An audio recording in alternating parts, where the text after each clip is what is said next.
Bismillahirrahmanirrahim. Assalamualaikum warahmatullahi wabarakatuh. Alhamdulillahi rabbil alamin. Wabihi nasta'in ala umuri dunya waddin. Wassalatu wassalamu ala sayyidina Muhammad ashrafil anbiya'i wal mursalin wa ala alihi wa sahbihi ajma'in. Subhanaka la ilma lana illa ma 'allamtana innaka antal alimul hakim. Subhanaka la ilma lana illa ma 'allamtana innaka antal alimul hakim. Wala haula wala quwwata illa billahil aliyil azim. Alhamdulillah, kita syukur pada Allah Subhanahu wa taala pada pagi yang mulia ini sama-sama dapat kita meneruskan pengajian tafsir Al-Quran kita untuk menghabiskan 4 atau 5 ayat yang terakhir daripada surah As-Sajdah. Jadi insya-Allah pada hari ini kita mulakan dengan ayat yang ke-26 insya-Allah. Baik. Seperti biasa kita baca terlebih dahulu dan kemudian kita akan lihat makna yang tersurat dan yang tersirat daripada ayat-ayat yang kita baca. A'udzu billahi minasy syaithanir rajim. Bismillahirrahmanirrahim. Awalam yahdi lahum kam ahlakna min qablihim minal quruni yamshuna fi masakinihim. Inna fi dzalika laayatin afala yasma'un.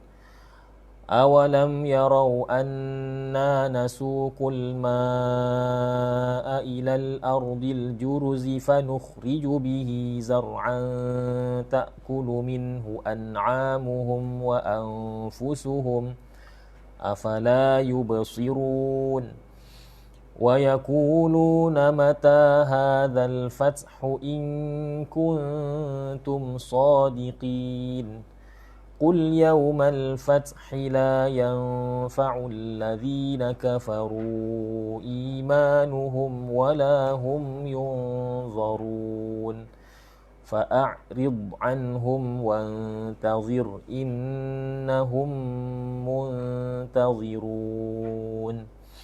Sadaqallahul azim. Baik, Allah Subhanahu wa taala berfirman, awalam yahdi lahum kam ahlakna min qablihim minal quruni yamshuna fi masakinihim. Allah Subhanahu wa taala berfirman, mafhumnya ya, dan tidakkah menjadi petunjuk bagi mereka, tidakkah menjadi petunjuk bagi mereka betapa banyak umat-umat sebelum mereka yang telah kami binasakan, sedangkan mereka sendiri berjalan di tempat-tempat kediaman mereka. Inna fi dzalika laayat. Sesungguhnya demikian itu terdapat tanda-tanda kekuasaan Allah Subhanahu wa taala. Afala yasma'un. Apakah mereka tidak mendengar? Apakah mereka tidak mendengar? Jadi dalam ayat ini Allah Subhanahu wa taala mengingatkan pada kita tentang apa yang telah berlaku kepada umat-umat sebelum kita. Ya. Yang mana kalau kita kembali balik pada ayat-ayat sebelumnya, ya, Allah Subhanahu wa taala menceritakan tentang orang-orang yang mana diperingatkan ayat-ayat Allah Subhanahu wa taala kemudian dia berpaling daripadanya, iaitu ayat 22. وَمَنْ أَظْلَمُ مِمَّنْ ذُكِّرَ بِآيَاتِ رَبِّهِ ثُمَّ أَعْرَضَ عَنْهَا. Allah Subhanahu wa taala mengatakan bahawa tidak ada orang yang lebih zalim daripada orang yang telah diperingatkan ayat-ayat Allah lalu mereka berpaling daripada ayat-ayat Allah Subhanahu wa taala. Jadi untuk menambahkan lagi pengajaran, maka Allah Subhanahu wa taala menarik perhatian kita terhadap umat-umat terdahulu. Allah kata kepada kita semua, dan kalau kita melihat kepada ayat ini, dhamirnya itu lahum itu kembali kepada musyrikin. Tetapi kita sebagai orang yang beriman, walaupun kita beriman dengan ayat Allah Subhanahu Wa Taala, kita tidaklah berpaling, tapi sewajarnya kita mengambil pengajaran. Ya. Tapi kalau kita melihat kepada tafsir, awalam yahdilahum, lahum itu, hum itu, mereka itu merujuk kepada orang-orang musyrikin. Wa ala ra'sihim kufaru Makkah, orang-orang kafir di Makkah. Jadi awalam yahdilahum, tidakkah menjadi petunjuk bagi mereka, iaitu bagi musyrikin, terutamanya yang berada di Mekah. Terutamanya yang berada di Mekah pada awal-awal Islam dahulu, pada zaman awal dahulu. Kam ahlakna min qablihim. Kam ahlakna min qablihim. Kam di sini bukannya kam berbentuk pertanyaan. Kam, kalau kita lihat kamus yang ringkas, memanglah dia kata kam ni maksudnya berapa. Tetapi kam di sini dipanggil sebagai kam khabariyah. Kam khabariyah.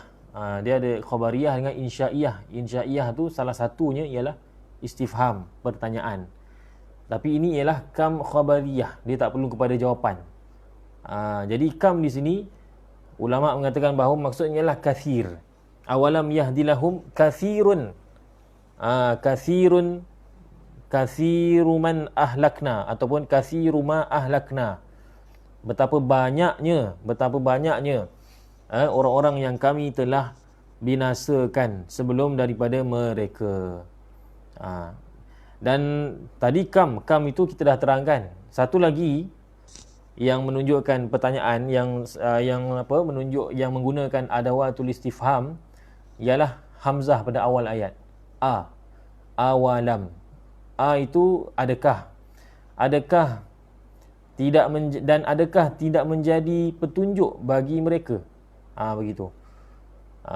Jadi istifham di sini, pertanyaan di sini, seperti mana kita telah terangkan sebelum-sebelum ini, bahawa dalam balaghah ni dia ada banyak fungsi istifham, banyak fungsi pertanyaan.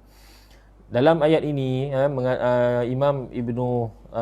Imam Tahir Ibn Ashur, seorang ahli tafsir yang masyhur, Al-Imam Ibn Ashur mengatakan bahawa istifham di sini ialah istifham inkari. Istifham inkari. Awalam yahdilahum kam ahlakna min qablihim minal quruni yamshuna fi masakinihim. Dan tidakkah menjadi hidayah bagi mereka betapa banyak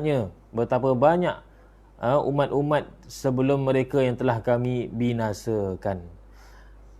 Dan kemudian dalam ayat ini Allah Subhanahu Wa Taala menggunakan kalimah yahdi. Yahdi. Tidakkah menjadi petunjuk? Tidakkah menunjukkan? Tidakkah banyaknya kaum yang telah binasa pada zaman dahulu, tidakkah itu menunjukkan bahawa tidakkah itu memberikan hidayah kepada mereka? Begitu. Jadi para ulama membincangkan mengapakah dalam ayat ini digunakan yahdi.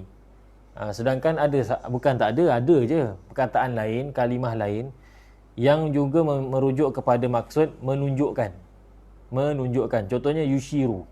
Awalam yushir lahum. Kenapa tidak disebutkan begitu? Kenapa tidak disebutkan begitu? Ataupun awalam yuri lahum. Tidakkah banyaknya kaum-kaum terdahulu yang dihapuskan, yang dibinasakan itu menunjukkan, yuri, ara. Kalau ra'a tengok, lihat. Kalau ara tambah alif, memperlihatkan. Tidakkah banyaknya kaum terdahulu itu memperlihatkan kepada dia jalan hidayah? Itu semua tak digunakan, yuri ke yushir. Yang digunakan ialah yahdi. Kalau kita lihat dalam tafsir Ibn Ashur disebutkan bahawa kata Imam Ibn Ashur, waqtira fi'lul hidayah fi hadhihi al-ayah li iradati dilalah al-jami'ah lil musyahadah wa li sama'i akhbari tilkal umam. Kalimah yahdi itu berasal daripada hidayah. Dipilih kerana hidayah itu dia lebih umum. Dia menunjukkan kepada petunjuk yang nampak dan petunjuk yang daripada dengar. Hidayah itu, kalau yushir, tunjuk, dia merujuk kepada isyarat ni merujuk kepada apa? Merujuk kepada kita menunjukkan sesuatu yang nampak. Macam contohnya kita nak suruh orang berhenti pada simpang, maka kita letak lampu isyarat. Lampu isyarat itu dia dapat dilihat. Jadi asyara yushiru awalam yushir, itu merujuk kepada petunjuk yang dapat dilihat. Tapi dia tidak mencakupi makna petunjuk yang dapat didengar. Kan? Macam kita dengar nasihat, ceramah, itu tidak dipanggil isyarat. Tidak dipanggil isyarat. Begitu juga dengan kalimah-kalimah yang lain. Tadi apa? Yuri. Kan? Yuri. Pun sama juga. Dia merujuk kepada petunjuk yang dapat dilihat. Tetapi petunjuk Allah Subhanahu Wa Taala meliputi dua-dua sekali. Ada petunjuk yang mana boleh dilihat. Contohnya kejadian-kejadian alam, penciptaan-penciptaan alam, kesan-kesan bagaimana kaum-kaum terdahulu dibinasakan oleh Allah. Kita lihat kesan-kesan runtuhan bangunan dan sebagainya lah, yang menunjukkan bahawa Allah Ta'ala murka pada mereka, dan apa yang mereka buat itu bertentangan dengan perintah Allah, lalu mereka dikenakan azab. Itu pun hidayah. Itu ialah hidayah yang dapat dilihat. Begitu juga ada juga hidayah yang berbentuk pendengaran yang boleh didengar. Contohnya ceramah, kan, khutbah. Ini pun alhamdulillah pada hari ini di wilayah dan juga di Putrajaya, kalau tak silap saya, wallahualam lah, yang saya ingat telah dibenarkan untuk sembahyang berjemaah dan juga sembahyang Jumaat dengan kapasiti separuh daripada keluasan Dewan Utama, kan. Jadi dapat kita dengar ceramah. Kita tak lihat petunjuk hidayah yang disampaikan itu, tidak dapat dikesan, tidak dapat ditangkap oleh penglihatan, tapi dapat dikesan oleh telinga kita, pendengaran kita. Dapat ditangkap daripada melalui telinga kita, pendengaran kita. Jadi hidayah itu dia lebih umum. Maka memang kenalah, memang tepatlah perkataan yang Allah Ta'ala gunakan dalam ayat ini, awalam yahdilahum, tidakkah menjadi hidayah bagi mereka, untuk menunjukkan bahawa sepatutnya hidayah itu, sepatutnya perkara-perkara hidayah, perkara-perkara yang menunjukkan kebesaran Allah, kebenaran Islam itu, sepatutnya bukan sahaja nak tunggu kita tengok depan mata baru kita percaya, baru kita imani, yakini, baru kita hadamkan. Bahkan juga yang kita tengok dan yang kita dengar, dua-dua sekali. Mata kita perlu dijadikan untuk sumber mendapatkan hidayah, telinga kita pun perlu dijadikan sumber untuk mendapat hidayah. Jadi awalam yahdilahum, tidakkah menjadi hidayah bagi mereka, sama ada yang dapat dilihat dan yang dapat didengar. Sebab itu di akhir ayat Allah Ta'ala menyebutkan afala yasma'un. Jadi kenalah awal ayat dengan akhir ayat, baru dia ngam awalam yahdilahum. Kalau awalam yushir lahum, awalam yurihim, tidakkah menunjukkan kepada mereka. Kalau tunjuk bermaksud akhirnya tidak sesuai lah, dikatakan afala yasma'un, tidakkah mereka mendengar. Maka awalam yahdilahum dia meliputi dua-dua sekali. Sama ada petunjuk itu merupakan petunjuk yang dapat dilihat, ataupun petunjuk itu ialah petunjuk yang dapat didengar. Kedua-duanya terkandung dalam kalimah yahdi, terkandung dalam kalimah hidayah. Baik. Kemudian dari segi i'rab pula, para ulama berbincang panjang lebar lah. Awalam yahdilahum, ulama membincangkan apakah fa'il bagi yahdi itu. Awalam yahdilahum, apakah fa'il? Jadi ada ulama mengatakan bahawa yahdi itu bermaksud hidayah ataupun bermaksud huda, berasal dari huda. Jadi ditakdirkan bahawa di dalam ayat itu terdapat fa'il, iaitu al-huda ataupun al-hidayah. Awalam yahdi al-hidayah, awalam yahdi al-huda. Ada yang mengatakan begitu, dan ada juga yang mengatakan bahawa hidayah itu memang kita tahu ianya daripada Allah Subhanahu Wa Taala, maka fa'ilnya di situ ditakdirkan iaitu Allah. Awalam yahdi Allahu lahum, awalam yahdi Allahu lahum, tidakkah Allah memberikan hidayah kepada mereka. Dan ada juga ulama mengatakan bahawa yahdi itu fa'ilnya ialah kam. Fa'ilnya ialah kam. Awalam yahdilahum kam. Awalam yahdilahum kam ahlakna. Tidakkah banyaknya kaum yang dibinasakan itu, banyaknya kaum yang dibinasakan itu menjadi petunjuk kepada orang-orang musyrikin yang hidup pada zaman Nabi sallallahu alaihi wasallam. Yang ni yang lebih mudah difahamilah. Ya. Tapi kalau kita nak tahu lebih panjang, maka kita boleh buka dalam kitab tafsir lah. Kalau nak mudah faham, kam itulah menjadi fa'ilnya. Walaupun dia ada perbincangan lagi, masih boleh dipertikaikan dan sebagainya. Tapi untuk memudahkan, kita ambil yang itulah, pendapat itu lebih mudah. Tidakkah banyaknya kaum yang dibinasakan itu menjadi hidayah, menjadi petunjuk kepada, menjadi fa'il bagi hidayah tadi. Itu menjadi petunjuk bagi orang-orang musyrikin. Ya. Akam ahlakna min qablihim. Dan dalam ayat ini Allah Subhanahu wa taala menisbahkan perbuatan membinasakan itu kepada Allah Subhanahu wa taala sendiri. Kam ahlakna. Betapa banyak yang kami telah binasakan. Allah kata kami. Ya, Allah nisbahkan perbuatan menghancurkan dan membinasakan kaum-kaum terdahulu seperti kaum Ad, kaum Samud, kaum Nabi Nuh, kaum Nabi Lut dan sebagainya. Kehancuran itu Allah Ta'ala kata siapa yang buat? Ahlakna, kami yang buat. Bila disandarkan kepada Allah, maka itu menimbulkan kegerunan kepada para pembaca Al-Quran. Ya. Boleh sahaja Allah kata kam ahlakal malak, kam ahlaka junuduna. Betapa banyak kaum-kaum yang tentera kami telah binasakan, iaitu para malaikat.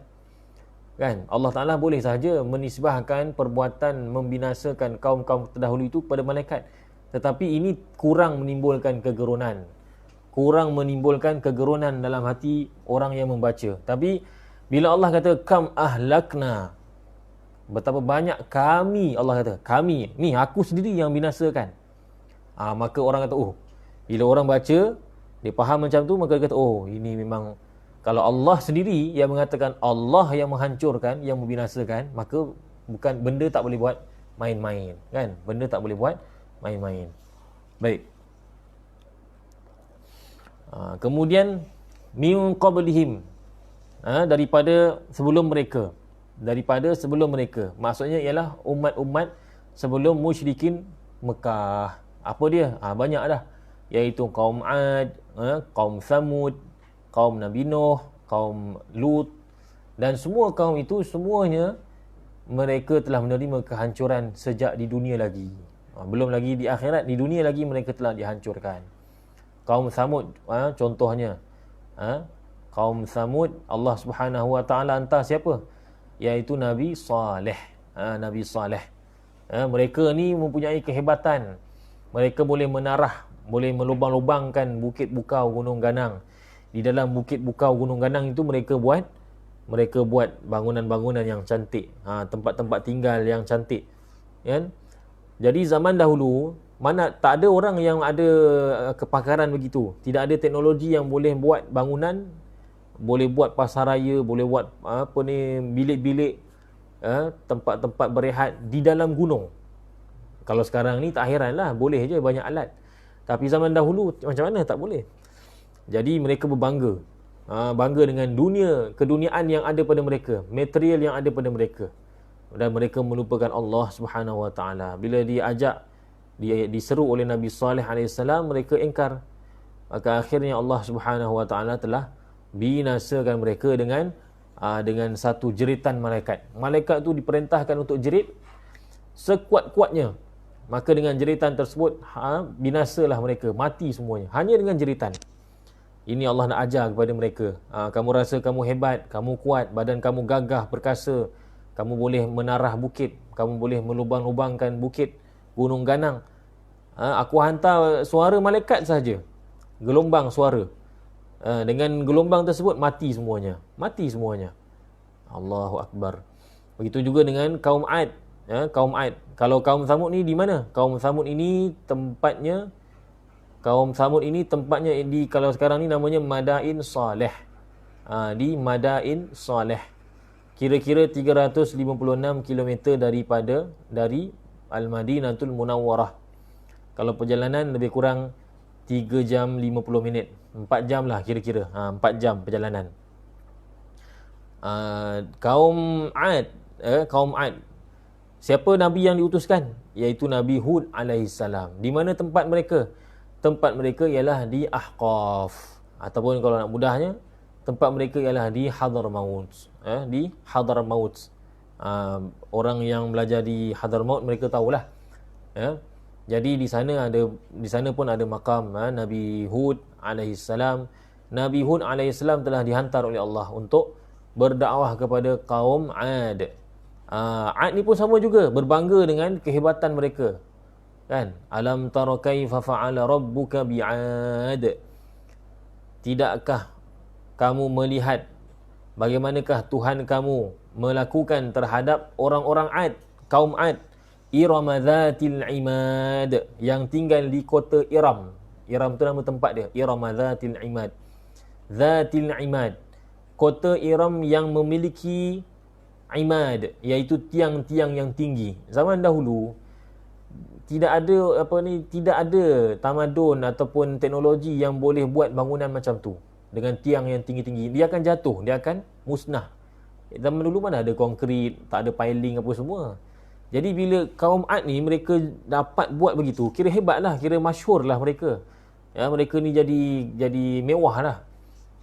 Allah Ta'ala sifatkan Irama Dhatil Imad allati lam yukhlaq mithluha fil bilad, yang mana tidak pernah diciptakan sepertinya pada mana-mana negeri. Tak ada kota yang macam tu pada zaman tersebut. Itu begitu hebatnya kaum Ad. Tapi akhirnya bila mereka menolak ajaran yang dibawa oleh Nabi Hud alaihissalam, akhirnya mereka berjaya ke gagal? Mereka gagal juga. Kejayaan duniawi mereka sedikit pun tidak dapat menjamin mereka berjaya di akhirat. Bahkan di dunia lagi, pada akhirnya, walaupun awalnya mereka berjaya, akhirnya mereka dibinasakan oleh Allah. Bagaimana dibinasakan? Allah Subhanahu wa taala menghantar angin yang kencang, angin yang sangat kuat, sehingga akhirnya menghancurkan kota mereka, menghancurkan diri mereka, mati mereka kesemuanya. Kalau kaum Fir'aun dan juga pengikut-pengikutnya yang berjumlah 1 juta lebih ditenggelamkan dalam laut itu, dan juga kaum Lut yang diterbalikkan tempat mereka itu oleh kerana mereka ni syirik kepada Allah, dan juga mereka melakukan hubungan yang fasad, hubungan yang merosakkan sifat tabi'i manusia, bercanggah dengan sifat tabi'i manusia. Ini semua kita dah sedia maklum lah. Jadi banyak kaum-kaum yang terdahulu itu yang kita tahu, yang kita tak tahu mungkin ada lagi, kan, yang tidak sampai kisahnya kepada kita. Kita tahu ni pun melalui Quran dan juga sunnah, dan juga riwayat-riwayat sirah. Yang kita tak tahu mungkin ada juga. Makanya Allah Subhanahu wa taala rangkumkan kesemuanya itu dengan firman-Nya, kam ahlakna min qablihim minal qurun. Betapa banyak kaum-kaum yang telah kami binasakan sebelum mereka daripada kurun-kurun terdahulu, daripada zaman-zaman dahulu. Tapi banyaknya kaum yang dihancurkan itu tidak menjadi hidayah kepada orang musyrikin. Itu yang nak disampaikan dalam ayat ni. Sudahlah ia tidak menjadi hidayah. Yang lebih menakjubkan lagi ialah yamshuna fi masakinihim, sedangkan orang musyrikin terutamanya musyrikin Mekah, mereka itu berjalan di tempat-tempat mereka. Berjalan maksudnya melalui, yamurrun kalau dalam tafsir, mereka melintasi tempat-tempat tinggal mereka. Macam contohnya kalau orang Madinah, contohnya orang Mekah Madinah, kalau mereka nak berniaga ke Syam, mereka akan lalu jalan kaum Thamud, ataupun sekarang ni dipanggil Madain Saleh. Mereka akan lalu. Jadi itu yang Allah kata, tidakkah benda ni semua menjadikan mereka menjadi hidayah untuk mereka, sedangkan mereka iaitu musyrikin Mekah memang dah selalu yamshuna fi masakinihim, lalu di tempat orang-orang yang dikenakan azab itu. Memang mereka lalu di Madain Saleh itu.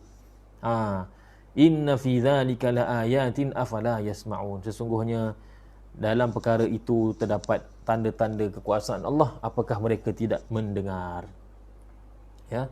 Jadi ayat ini dibincangkan oleh ulama kalau dari segi fiqahnya ialah berkenaan dengan hukum kita menziarahi atau melancong ke tempat-tempat orang yang diazab oleh Allah Subhanahu Wa Taala, dibinasakan oleh Allah Subhanahu Wa Taala. Jadi boleh ke tak boleh sebenarnya? Jawapannya ialah tidak boleh. Kita dilarang sama sekali, kita dilarang. Ya, ada keadaan yang boleh. Tapi secara umumnya saya bagi tahu terlebih dahulu, kita dilarang untuk menziarahi tempat-tempat kaum-kaum terdahulu yang dibinasakan oleh Allah Subhanahu Wa Taala. Tak boleh. Berdasarkan hadis Nabi sallallahu alaihi wasallam, sabda Nabi sallallahu alaihi wasallam, la tadkhulu masakinal ladzina zalamu illa an takunu bakin ay yusibakum ma asabahum. Nabi sallallahu alaihi wasallam kata, janganlah kamu masuk ke tempat-tempat tinggal orang-orang yang dizalimi. Seperti mana Madain Saleh contohnya. Madain Saleh ataupun Madain Samud. Ya, jangan kamu masuk, jangan kamu pergi tempat tu. Ni pula nak melancong lagi lah, tak boleh. Melainkan ada satu keadaan yang Nabi SAW benarkan, illa antakunu bakin, kecuali kalau kamu pergi juga, kecuali dalam keadaan kamu menangis. Kena menangis. Ya, menangis sebab apa? Ayyusibakum ma asabahum. Menangis kerana takut apa yang menimpa terhadap mereka menimpa terhadap kamu. Kamu kena, kalau kamu lalu di tempat itu, kamu kena lalu dalam keadaan menangis. Kerana apa? Kerana takut kepada Allah. Kalau apa yang menimpa mereka menimpa kita, na'udzubillah. Itulah yang dibenarkan.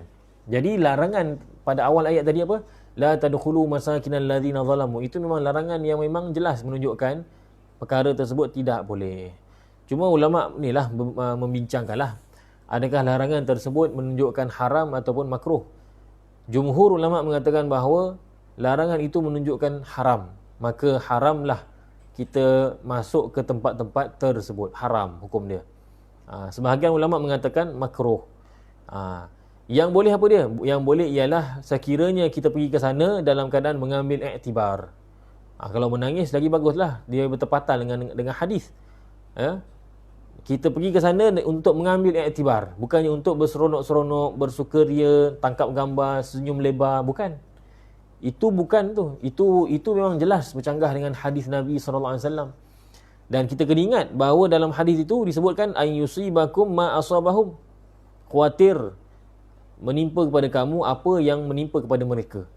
Di situ menunjukkan bahawa kalau kita degil juga nak masuk di tempat tersebut dan kita tidak mengambil iktibar, masuk dalam keadaan tidak mengambil iktibar, kita khawatir orang yang masuk dengan suka-suka ria tu, mereka juga ditimpa azab oleh Allah Subhanahu Wa Taala. Wal'iyadzubillah. Ini kita risaukan. Jadi kesimpulannya ialah, kalau kita nak pergi, seeloknya jangan pergilah. Kesimpulannya ialah seeloknya jangan pergi. Macam saya, alhamdulillah 5 tahun berada di Mesir, tak pernah langsung saya pergi ke piramid, tak pernah langsung pergi ke muzium yang di dalamnya ada ditayangkan mumia-mumia ni, tak pernah. Mumia Fir'aun ni tak pernah. Ya. Kerana apa? Kerana kita khawatir, kita dah lah belajar agama, pergi masuk situ buat apa? Alhamdulillah. Lalu tu pernah lah, lalu tangkap gambar di luar. Luar tu pun bukannya dekat, jauh. Apa ni, piramid tu hanya nampak dari jauh saja. Kita tak masuk dalam. Yang tu tak apalah, jauh. Dan tempat-tempat lain lah yang ada juga benda tu, kita tak, alhamdulillah saya tak masuk lah. Kerana kita khawatir. Kalau kita nak juga, maka kita pergi dengan penuh mengambil iktibar, dengan penuh ketakutan kepada Allah Subhanahu Wa Taala, dengan fokus satu matlamat, iaitu mengambil iktibar, bukan untuk seronok-seronok, bukannya nak selfie, tangkap gambar kan, nak tunjuk ke orang, tengoklah ni aku ada gambar, cantik tempat ni. Bila kata cantik tempat ni, maksud kata dia pergi tu bukannya nak ambil iktibar, Dia pergi itu kerana tempat tu cantik. Maknanya dia terkesan jugalah dengan material sebagaimana kaum terdahulu. Wal'iyadzubillah. Kita risaulah perkara ni. Sebab itulah dalam kuliah-kuliah saya kalau ada kalau ada kaitan dengan perkara ni memang kita akan berikan peringatan. Seboleh-bolehnya jangan pergilah. Lebih-lebih lagi kalau sekiranya kita ada perkara lain yang lebih penting. Contohnya kita datang ke Madinah tu nak menziarahi Nabi sallallahu alaihi wasallam. Jadi fokus pada matlamat kita. Yang kita pergi berjalan sana sini buat apa? Kan kita pergi ke Mekah contohnya buat umrah. Buat umrah. Kita nak tawaf sebanyak-banyaknya sebab itulah tempat tawaf kita. Tak ada lagi tempat lain. Macam sekarang ni kita tak boleh pergi. Baru kita rasa kan betapa rindunya kita kepada Baitullahil Haram.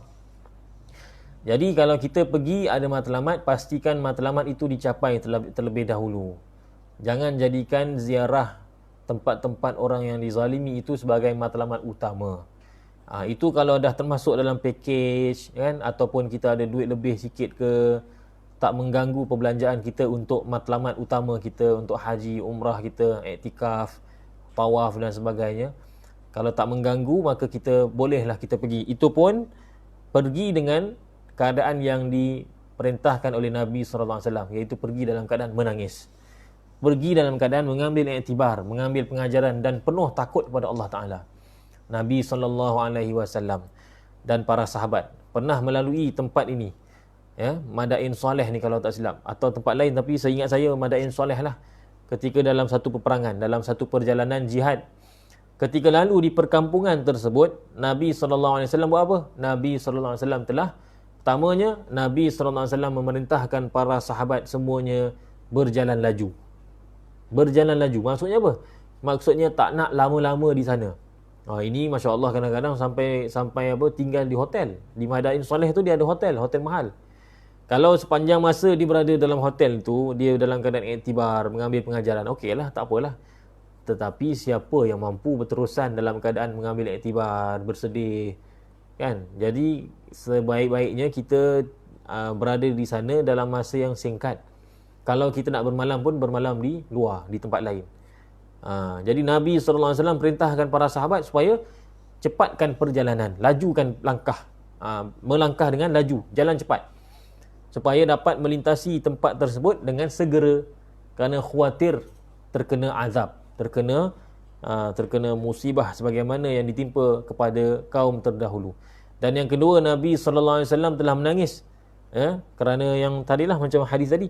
Dan yang ketiga ialah Nabi SAW telah menyelubungkan kepala baginda dengan kain, dengan kain selendang. Nabi SAW tutup kepala baginda SAW dengan kain. Kerana apa? Kerana khawatir, takut teramat sangat. Dan untuk supaya Nabi SAW lebih fokus, tidak mahu tengok sana sini, teruja dengan sana sini, tak nak. Ini keadaan Nabi SAW. Sedangkan baginda SAW memang kekasih Allah. Memang Allah Ta'ala pelihara baginda SAW, tidak akan terkena musibah, azab sebegitu. Itu pun Nabi SAW tetap risau. Jadi kita ni yang tidak ada amalan, saya sendirilah kan, yang banyak dosa dan maksiat, macam mana kita rasa kita ni boleh rasa aman, tenteram, kita boleh rasa kita ni terlepas daripada azab. Jadi perkara ni perlu diambil pengajaran.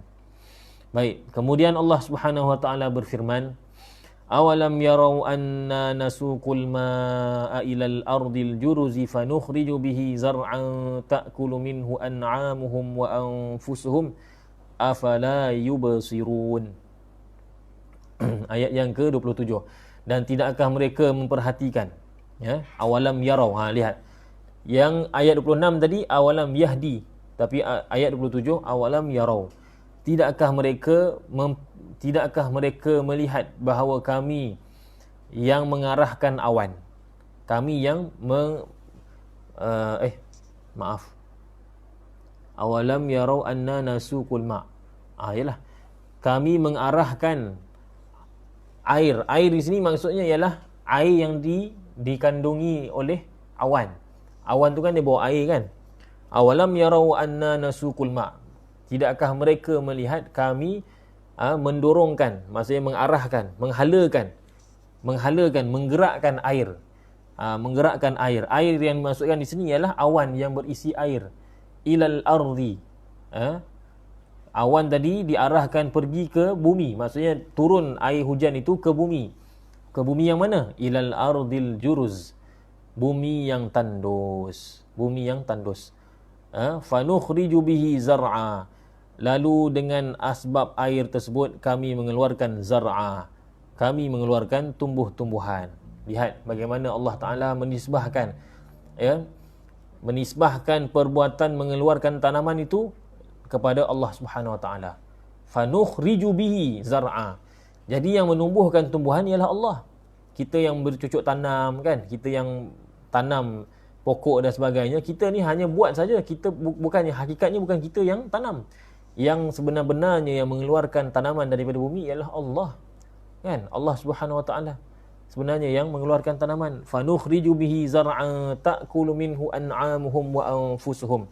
Lalu bila tanaman itu telah keluar, binatang-binatang dan juga diri mereka sendiri makan daripadanya, makan daripada tumbuh-tumbuhan itu. Afala yubsirun. Afala yubsirun. Tidakkah mereka melihat? Maksudnya tidakkah mereka memperhatikan? Tidakkah mereka mengambil iktibar? Semua yang berlaku itu adalah daripada kekuasaan Allah Subhanahu Wa Ta'ala. Kan? Yang menggerakkan awan siapa dia? Allah Ta'ala. Yang turunkan hujan? Allah Ta'ala. Kan? Kalau kita baca hadis, maka kita akan dapati bahawa penurunan hujan ni memang sangat-sangat menunjukkan kehebatan Allah Subhanahu Wa Ta'ala. Di mana dalam hadis yang sahih disebutkan bahawa setiap titisan hujan yang turun dari langit, setiap titisan hujan itu Allah Ta'ala telah perintahkan malaikat, satu malaikat membawanya. Satu malaikat membawa satu titisan hujan. Dan malaikat itu dia tidak akan naik kembali ke langit melainkan setelah air hujan itu selesai sampai ke destinasinya. Jatuh dekat tanah, jatuh dekat pokok, jatuh dekat bumbung, jatuh dekat kepala kita, jatuh dekat kereta kita. Apabila dia telah jatuh, maka barulah malaikat itu akan balik semula ke langit, kerjanya dah selesai dan dia tidak akan lagi datang ke bumi untuk menurunkan hujan. Maknanya setiap hujan yang turun itu dibawa oleh malaikat yang berlainan. Jadi dapat tak kita bayang betapa banyak malaikat yang Allah Ta'ala ciptakan. Ini kita baru cerita tentang yang menurunkan hujan. Kan? Malaikat yang ditugaskan menurunkan hujan begitu banyak. Setiap titisan, bukannya setiap 1 liter, setiap 500 liter, setiap 100 liter. Tidak, setiap titik hujan, setiap titisan hujan dibawa oleh malaikat. Subhanallah. Dibawa oleh para malaikat. Sebab itu bila hujan turun, maka kita ni digalakkan untuk kita berdoa. Kerana malaikat apabila turun, maka malaikat akan naik ke langit dan membawa doa kita. Ketika itu, ketika hujan lebat, maka itu adalah waktu mustajab. Waktu doa kita itu insya-Allah mudah untuk dimakbulkan. Jadi begitu sekali Allah Ta'ala punya pentadbiran. Tidak ada mana-mana makhluk yang mentadbir, bukan kata alam lah, mentadbir negara ke, negeri ke, syarikat ke, kampung ke. Tak ada mana-mana makhluk yang mentadbir sebagaimana pentadbiran Allah Subhanahu Wa Ta'ala. Dialah maha berkuasa, dialah maha hebat. Hujan itu sendiri pun, bila kita hayati, kita akan dapati bahawa Allah Subhanahu Wa Ta'ala memang maha berkuasa. Tidak ada sesuatu pun yang mengatasi kekuasaan Allah, kekuatan Allah, keesaan Allah Subhanahu Wa Ta'ala. Kemudian tak cerita lagi bila air itu turun ke bumi, bumi yang asalnya tandus, al-juruz, al-ardul juruz, bumi yang gersang, bumi yang tidak ada tumbuhan, akhirnya menjadi subur, penuh dengan tumbuh-tumbuhan, tanam-tanaman. Subhanallah. Jadi siapa yang tumbuhkan? Tidak ada orang. Kadang-kadang satu tempat kawasan tanah lapang yang asalnya tidak ada tumbuhan, tiba-tiba ada saja tumbuhan, ada pokok tumbuh. Siapa yang pergi tanam? Siapa yang tolong bajakkan tanah itu, masukkan benih? Tak ada. Kadang-kadang tidak ada pun orang yang menanamnya, tapi dia tumbuh. Bagaimana? Inilah dikatakan, inilah menunjukkan kekuasaan Allah Subhanahu Wa Taala. Kadang-kadang tok nenek kita, moyang kita, dia buka sawah kan. Dia lapangkan tanah, kemudian dia buka sawah bendang, ya, ditanamlah apa ni padi apa semua, ditakungkan air apa semua. Tiba-tiba tengok-tengok ada ikan dalam tu. Mana datangnya ikan? Sebelum tu dia tanah gersang. Allahu Akbar. Mana datangnya ikan? Asalnya tanah tu gersang. Kemudian dibajak apa semua, ditaruh air, tiba-tiba keluar ikan. Ikan haruan lah, ikan keli lah apa semua. Dari mana datangnya? Itulah kekuasaan Allah Subhanahu wa ta'ala. Fanukhriju bihi zar'an ta'kulu minhu an'amuhum wa anfusuhum afala yubsirun. Wa yaquluna mata hadzal fathu in kuntum shadiqin. Dan mereka bertanya, bilakah kemenangan itu datang jika engkau orang yang benar? Ini orang-orang kafir musyrikin mengatakan kepada Nabi sallallahu alaihi wasallam, bilakah tiba masanya kemenangan itu jika kamu ni orang-orang yang benar? Pertanyaan ni pertanyaan yang mencabarlah, kan? Pertanyaan yang mencabar dan juga merendahkan. Kata Syekh Tantawi rahimahullah taala, pertanyaan orang musyrikin ini tujuannya ialah istighfaf, merendah-rendahkan, meremeh-remehkan janji Allah Subhanahu wa taala kepada Nabi sallallahu alaihi wasallam. Wa yaquluna mata hadzal fath in kuntum shadiqin. Kalau kamu betul lah benar, kalau betul lah kamu ni di pihak yang benar, bercakap benar, maka mana dia kemenangan yang kamu kata Allah telah janjikan pada kamu? Ini kalau mengikut satu tafsiran lah. Tak apa, nanti kita akan sebutkan pada ayat yang selepasnya tu. Sebab ayat yang selepasnya juga menyebutkan tentang Al-Fath. Lalu Allah Ta'ala ajarkan pada Nabi SAW macam mana nak jawab. Jawab macam mana? Kul yaumal fathi la yanfa'ul ladzina kafaru imanuhum walahum yunzarun. Katakanlah wahai Muhammad, pada hari kemenangan itu tidak berguna lagi bagi orang-orang kafir keimanan mereka, dan mereka tidak diberi penangguhan. Tidak ada lagi penangguhan. Jadi Al-Fath dalam ayat ini ada dua tafsiran. Ada sebahagian ulama mengatakan Al-Fath di sini ialah Fatah Mekah, sebagaimana disebut dalam tafsir Tabari. Bukan Imam Tabari yang sebut, tapi Imam Tabari menukilkan pandangan mengatakan bahawa Al-Fath di sini ialah Fatah Mekah. Qul yaumal fathi la yanfa'ul ladzina kafaru imanuhum. Kalau mengikut tafsiran ini, maka ayat ini bunyinya begini, maksudnya begini: katakanlah wahai Muhammad kepada orang-orang musyrikin, nanti pada hari Fatah Mekah, hari pembukaan kota Mekah, orang-orang kafir ini kalau dia beriman, maka tidak ada faedah lagi iman mereka. Dah tamat masa diberikan, sudah tamat peluang yang diberikan pada mereka. Tetapi perkara ini dikritik oleh sebahagian ulama, kan? Sebahagian ulama. Yang lebih tepat ialah pendapat yang mengatakan bahawa Al-Fath di sini ialah hari kiamat, hari akhirat, pada hari akhirat.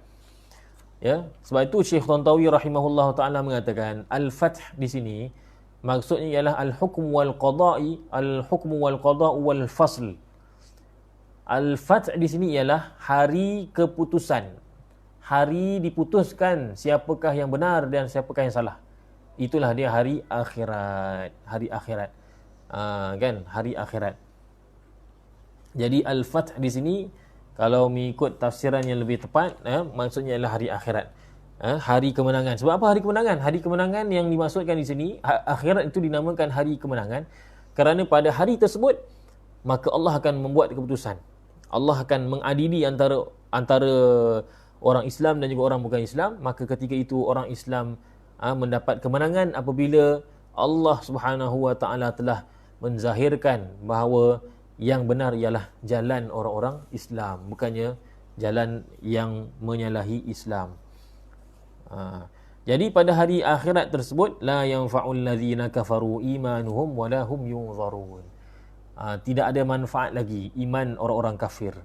Maknanya orang kafir kalau beriman ketika itu, maka iman mereka itu tidak ada faedah. Sebab apa? Sebab dah tamat tempoh. Dah habis masa dah. Macam kita masuk peperiksaan kan. Dunia ni kan alam ujian. Di dunia ni lah kita nak zahirkan iman kita ni, amal soleh kita ni. Bila kita sudah mati, kita dah berpindah ke alam akhirat, maka tempoh ujian tu dah tamat. umpamanya kita duduk dalam dewan ujian, dalam dewan peperiksaan kan. Antara pukul 10 hingga pukul 12 contohnya. Kita punyalah 2 jam tu kita perah otak tak dapat jawapan. Apalah jawapan untuk soalan ni? Tak dapat. Tapi sampailah masa tamat.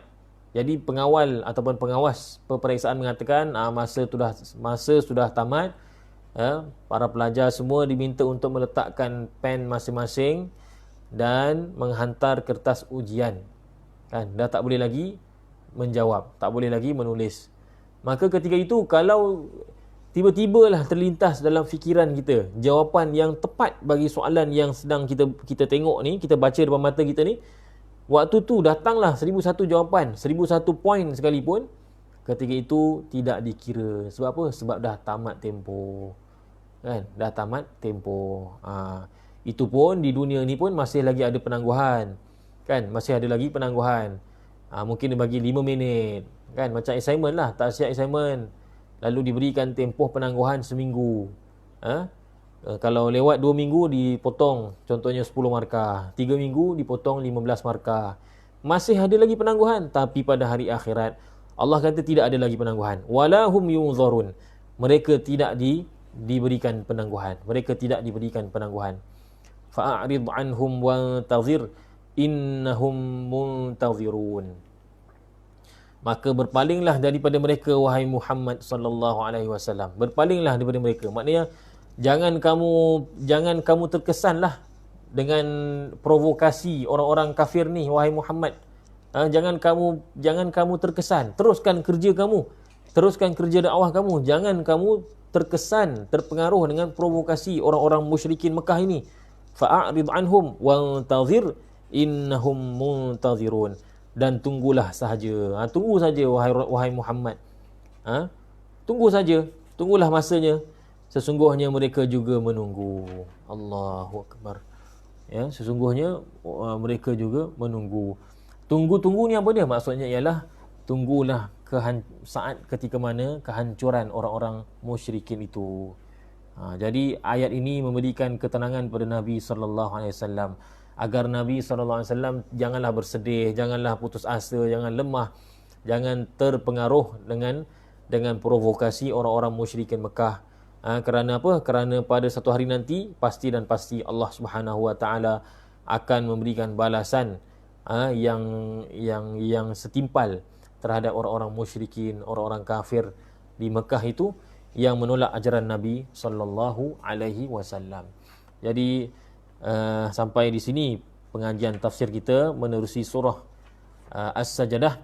Ya, mudah-mudahan apa yang kita bincangkan dapat kita amalkan, dan yang kita tidak boleh amalkan kita jadikan pengajaran. Perbuatan-perbuatan orang-orang yang buruk yang diceritakan oleh Quran Al-Karim kita jadikan pengajaran, jadikan sempadan, dan kita sampaikan kepada orang lain insya-Allah. Insya-Allah pada kuliah yang akan datang mungkin kita akan masuk surah Al-Insan. Jadi diharapkan surah As-Sajdah yang telah kita pelajari ini dapat kita hafal keseluruhannya sebelum kita masuk kepada surah yang baru insya-Allah. Wabillahi taufiq wal hidayah. Wassalamualaikum warahmatullahi wabarakatuh.